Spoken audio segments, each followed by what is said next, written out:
आपके साथ लगातार बेवजह की पैसों की तंगी बनी रहती है? गौर कीजिएगा, कहीं आपके घर में किसी नल से पानी टपक तो नहीं रहा। ऐसी ही कई और इंटरेस्टिंग वास्तु की जानकारियां आपको आगे दूंगी, लेकिन पहले हाइट बढ़ाने वाले योगा की बात। सबसे पहला आसन जो हाइट बढ़ाता है, बच्चों को रोज कराएं, वो है ताड़ आसन। इससे लंबाई बढ़ने में हेल्प मिलती है। इसके लिए सबसे पहले जमीन पर कंबल बिछाकर सीधे खड़े हो जाएं। अपने दोनों पैरों को आपस में मिलाकर और दोनों हथेलियों को अपनी बगल मतलब अपने शोल्डर के साथ सीधा रखें। फिर पूरी बॉडी को स्टेबलाइज करें। अब दोनों पैरों पर अपने शरीर का वजन इक्वल रखें। इसके बाद दोनों पाम्स को उंगलियों की ओर मिलाकर सिर के ऊपर ले जाएं इस तरीके से, और फिर हथेलियों को सीधी करें। फिर सांस भरते हुए अपने हाथों को ऊपर की ओर खींचें, मतलब आपको अपने आप को खींचना है। ताड़ मतलब अपने आप को पूरी तरह से स्ट्रेच करना है, जिससे आपके कंधे और आपकी चेस्ट भी पूरी तरह से खींचे। इसके साथ ही पैरों की एड़ी को भी ऊपर उठाएं। जितना हो सके एड़ी को उठाकर अपने टोस पर, जैसे हील पहनते हैं तो टोस हो जाते हैं ना, ऐसे कीजिए और हैंड्स अप खींचते चले जाएं।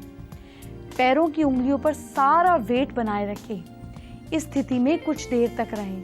कुछ देर रुकने के बाद सांस छोड़ते हुए हाथों को वापस सिर के ऊपर ले आएं। इस आसन को आपको दिन में 10 से 12 बार करना है और देखिएगा कुछ ही टाइम में फर्क।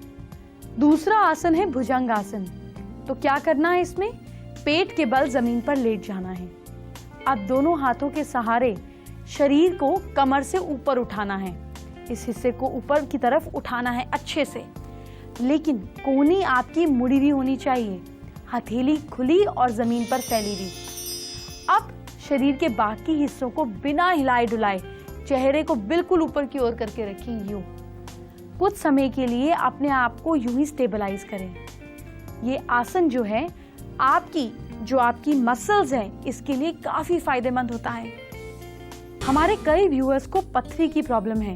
यूं तो पथरी को मेडिकली ट्रीट करना चाहिए, लेकिन कई बार पथरी यूरिन के रास्ते भी निकल जाती है।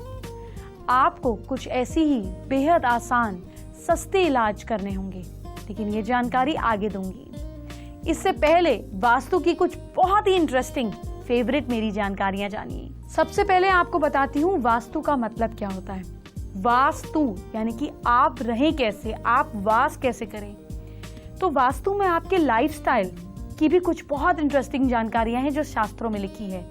वही कुछ इंटरेस्टिंग जानकारियां आपके साथ शेयर करती हूँ। टपकते नल को ठीक कराएं।